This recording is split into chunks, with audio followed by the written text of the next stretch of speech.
In this quick tutorial, we will discuss the Cache tab under Tools. This is another tutorial under our Tools feature series. The Rapyd dashboard offers a simple cache management tool, so you can optimize website performance and stability. Caching improves the performance of your website. However, if you are seeing unexpected behavior on your site, you can try clearing the caches to see if it resolves your issue. The cache will eventually be rebuilt after clearing it. To be where I am at from your Rapyd dashboard, select the website you want to manage, and then navigate to Tools, then Cache. Here you have the option to clear all site caches by clicking this Clear Caches under the All Caches section.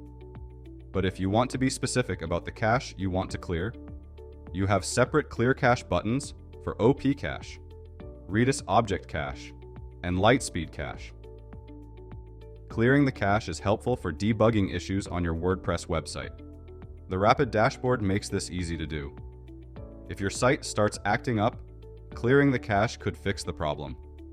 It's a simple but important step for anyone running a website.